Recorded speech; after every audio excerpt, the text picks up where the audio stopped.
दोस्तों अब आप हमें अनअकैडमी पे भी फॉलो कर सकते हैं। इसके लिए आप अनअकैडमी का लर्निंग ऐप प्ले स्टोर से इंस्टॉल कर लेंगे तो आपको हमारे द्वारा दिए गए कोर्सेज की वीडियो आसानी से प्राप्त हो जाएंगे। डिस्क्रिप्शन में लिंक दिया है, क्लिक करके फॉलो कर लीजिए। आप देखेंगे यहाँ पे आपको यूपी टेट सी टेट से रिलेटेड सारे कोर्सेज अवेलेबल कराए गए हैं, तो आप इन सभी को देख सकते हैं आसानी से। धन्यवाद।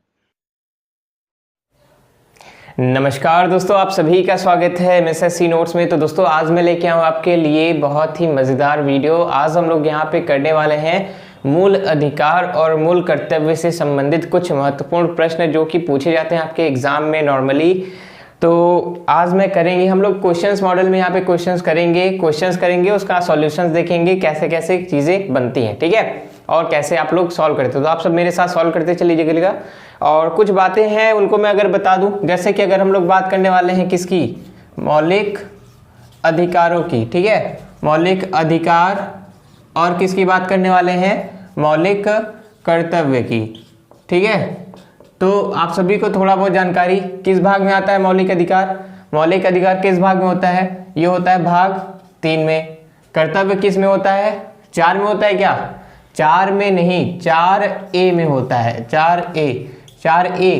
4 में क्या होता है, 4 में होता है नीति निर्देशक तत्व, ठीक है। उसके बाद 4A कब जोड़ा गया था, 42वां संविधान संशोधन 1976 में मौलिक कर्तव्य को जोड़ा गया था। इस बात को आप लोग इतना याद रखिएगा। और मैं बात कर रहा था मैं ये बोल रहा था आप सभी को कि देखिए पढ़ाने का 2 तरीका होता है, या तो मैं सीधे सीधे आपको क्वेश्चन सॉल्व करा दूं जैसे कि इस वीडियो में मैं कराऊंगा, देख लीजिएगा अपने हिसाब से। अगर इस वीडियो में मजा आ रहा है तो इसी तरीके के और वीडियोस हम लोग लेके आएंगे।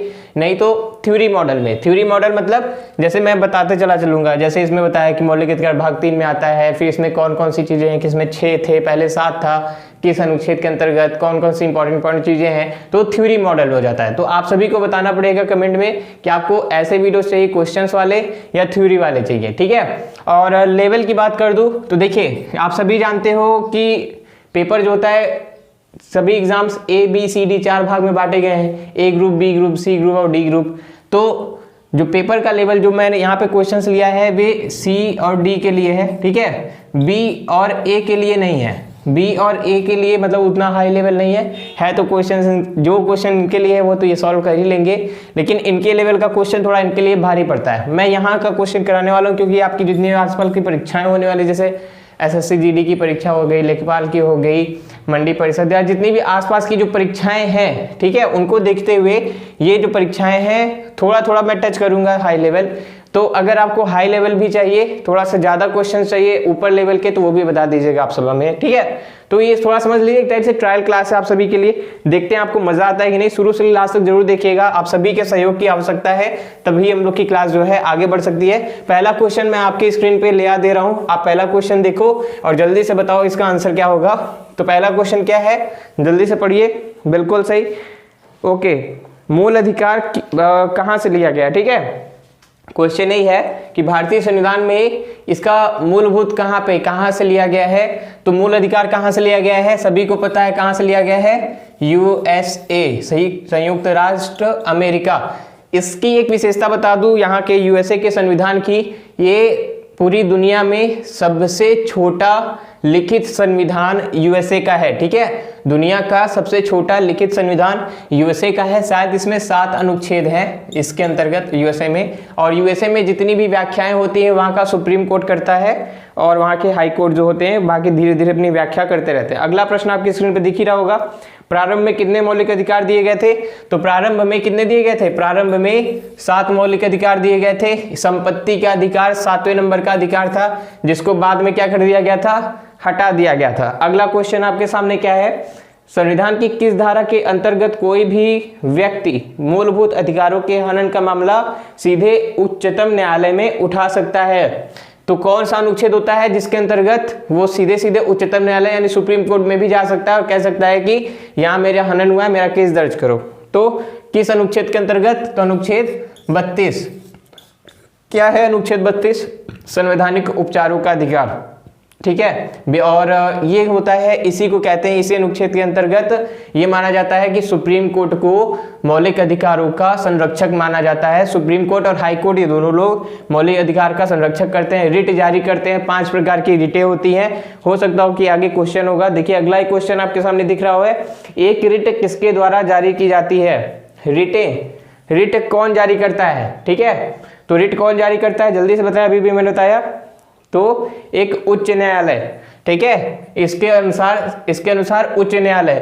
जो देखिए सुप्रीम कोर्ट अनुच्छेद 32 के अंतर्गत, उच्च न्यायालय 226 के अंतर्गत, अनुच्छेद 226 के अंतर्गत उच्च न्यायालय। अगला क्वेश्चन आपके सामने ये है, निम्नलिखित में से कौन सी रिट व्यक्तिगत स्वतंत्रता का बुलवर्क है? कौन सी रिट व्यक्तिगत स्वतंत्रता की? व्यक्तिगत स्वतंत्रता का मतलब सशरीर कौन सा होता है? बंदी प्रत्यक्षीकरण।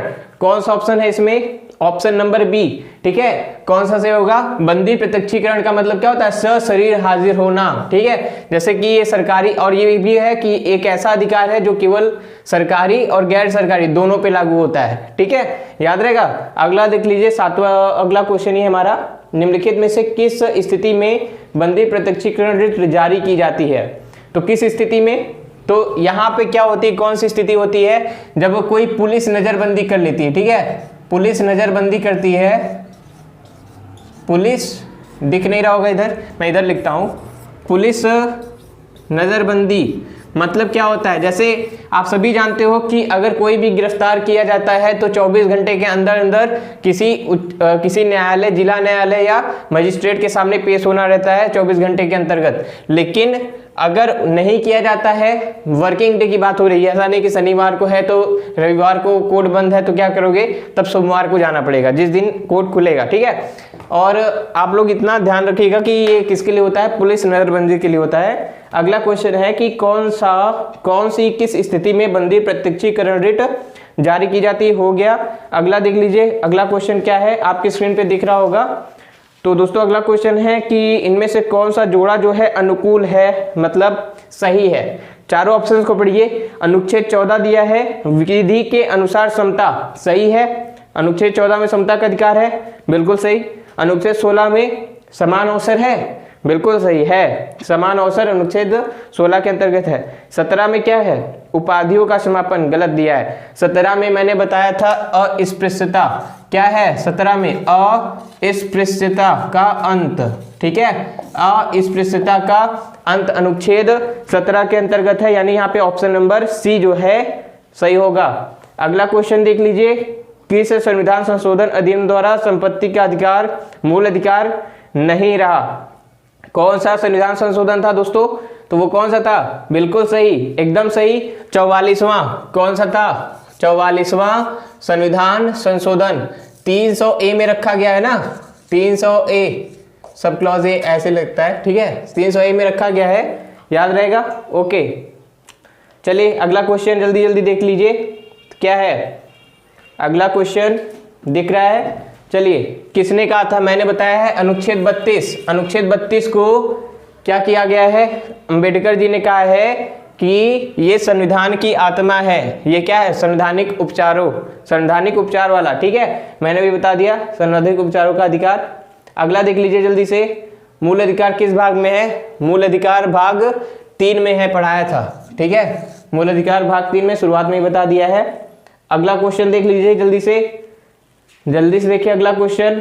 तो अगला क्वेश्चन हमारे सामने ये है, संविधान का मौलिक कर्तव्य किस संशोधन द्वारा जोड़े गए? मौलिक कर्तव्य बताया था शुरुआत में ही, 42वां संविधान संशोधन 1976, 42वां संविधान संशोधन द्वारा मूल कर्तव्य को जोड़ा गया था। ओके, अगला देख लीजिए, संविधान का निम्नलिखित में से कौन सा अनुच्छेद मौलिक कर्तव्यों से संबंधित है? कौन सा अनुच्छेद है जो मौलिक कर्तव्य से संबंधित है? नीति निर्देशक तत्व होता है 36 से 51 तक, ठीक है। तो मौलिक कर्तव्य क्या हो जाता है? मौलिक कर्तव्य होता है 51A में, ठीक है, 51A। कितने होते हैं? 11 होते हैं टोटल। कितने? टोटल 11 हैं, के तक, कैसे? ए से लेके के तक होते हैं, ठीक है, 11, याद रहेगा। ओके, आगे देख लीजिए अगला क्वेश्चन। ओके, अगला क्वेश्चन ये है कि मौलिक अधिकारों पर यथोचित प्रतिबंध कौन लगा सकता है? प्रतिबंध कौन लगा सकता है? प्रतिबंध का मतलब ये होता है, जैसे अब मौलिक अधिकार का मतलब जैसे हमारे पास स्वतंत्रता का अधिकार है, झुंड बनाने का अधिकार है, सड़क पे घूमने का अधिकार है ना। लेकिन आपातकालीन स्थिति आ सकती है, जैसे अनुच्छेद 352 लग गया, ठीक है, अनुच्छेद 352 लग गया, तो इस स्थिति में क्या होता है, मौलिक अधिकारों को कम किया जा सकता है। कौन कर सकता है? संसद कम कर सकती है, ठीक है। और या मतलब ये तो राष्ट्रपति, जब ये लगता है राष्ट्रपति अपनी आपात शक्तियां प्रयोग करता है वो तो है, लेकिन साथ साथ जब संसद भी क्या कर सकती है, कम ज्यादा कर सकती है, लेकिन वो विशेष बहुमत के साथ, ठीक। अगला देख लीजिए, अगला क्वेश्चन मेरे ख्याल से आपकी स्क्रीन पे दिख रहा है, जल्दी से बताएं इसका क्या होगा। कौन सा अधिकार है जो नागरिकों और विदेशियों दोनों को प्राप्त है? कौन सा अधिकार दोनों को प्राप्त है? जल्दी से बताएं, चारों ऑप्शन में। बिल्कुल सही, मौलिक अधिकार सभी को नहीं प्राप्त है, मौलिक अधिकार केवल भारत के नागरिकों को प्राप्त है। उसमें से कुछ चीजें हैं जो उनको प्राप्त है, बाहरी लोगों को, लेकिन यहाँ पे जो विधिक अधिकार होते हैं ना, जो कानूनी अधिकार होते हैं, वे सबके लिए समान होते हैं। कौन से अधिकार? विधिक अधिकार, कानूनी अधिकार सबके लिए समान होते हैं। अगला क्वेश्चन जल्दी से करते हैं और देखते इससे और कैसे क्वेश्चंस जो है इंपॉर्टेंट है। ओके, अगला है कौन सा मौलिक अधिकार नहीं है? जल्दी से देख के बताएं। उम्मीद करता हूं सभी ने पढ़ा होगा मौलिक अधिकार और अब बता लोगे। हड़ताल का अधिकार है क्या, कि हड़ताल करेंगे, ये मौलिक अधिकार नहीं है, तो यहाँ पे ऑप्शन नंबर सी सही होगा। हड़ताल का अधिकार मौलिक अधिकार नहीं है, सभी को पता है कि नहीं? ओके, सो अगला क्वेश्चन देखता हूँ। अगला क्वेश्चन, ओके, अगला क्वेश्चन है मत देने का अधिकार किस कोटि से संबंधित है? मत देने का अधिकार कैसा अधिकार है? जल्दी से बताएं। मत देने का अधिकार राजनीतिक अधिकार है, ठीक है। कौन सा ऑप्शन सही हो जाएगा? ऑप्शन नंबर डी सही होगा। तो दोस्तों मत देने का अधिकार राजनीतिक अधिकार है, इस तरीके से आप समझ सकते हो। तो मेरे ख्याल से ऐसे ही क्वेश्चंस आते हैं, ठीक है। थोड़ा सा मैं तरीका आपको बता रहा था, थोड़ा यही तरीके से क्वेश्चंस आते हैं। उम्मीद करता हूँ सभी ने सारे क्वेश्चंस किए होंगे। निवेदन है कि आप सभी क्या करो, पहले तो इसमें क्या करना है कि सारे मौलिक अधिकारों को आप सब पढ़ लो, ठीक है, कहाँ से कहाँ तक शुरू होता है, फिर कहाँ से कहाँ तक रहता है, ठीक है। इस तरीके से आप लोग याद रखिएगा। और उसके बाद एक चीज और याद रखिए, जैसे कि आप जो भी चीज कर रहे हो उसमें प्रॉपर एकदम कमांड बनाते चलो, ठीक। एक शॉर्ट नोट टाइप में बना लो। अगर मुझसे चाहोगे मैं या तो क्वेश्चन से करा दूं, या अगर मैं वैसे कराऊंगा तो मैं अपने अनुसार ज्यादा क्वेश्चंस करा पाऊंगा, उससे आपका ज्यादा क्वेश्चंस तैयार होगा। बाकी आप नीचे कमेंट करके बताइए आपको किस तरीके के वीडियोस चाहिए, क्वेश्चंस बेसिस पे जैसे अभी आज हुआ है, या आपको थ्योरेटिकल बेसिस चाहिए। मैं एक एक चीज को पकड़ के उसको उसके जैसे जैसे क्वेश्चन आते हैं मैं उसको पकड़ पकड़ के आपको समझाता चला जाऊं। तो ये आप पर निर्भर करता है कि आप किस प्रकार के वीडियोस चाहिए। अगर इसी प्रकार के और वीडियोस चाहिए तो आप सब कमेंट कर सकते हो। थोड़ा सा आपसे यही सहयोग चाहिए था, इसीलिए वीडियो डाला था। डेमो ही समझ लीजिए कि मैं कैसा पढ़ा रहा हूँ या जो भी कर रहा हूँ, आप सब कमेंट करके बता सकते हैं। इस वीडियो को लाइक करें, सब्सक्राइब करें, सबसे ज्यादा जरूरत है आपकी शेयर करने की, तो आप सबसे ज्यादा शेयर करें इस वीडियो के अपने व्हाट्सएप ग्रुप्स, टेलीग्राम्स में, या जहां भी आप सब कनेक्टेड हैं, फेसबुक वगैरह पे, वहां पे आप लोग शेयर कर देंगे तो मेरे लिए अच्छा हो जाएगा, ठीक है। फिर मिलेंगे हम लोग ऐसे ही और वीडियोस के साथ आपके कमेंट्स के अनुसार। ओके, सो नमस्कार, जय हिंद, वंदे मातरम।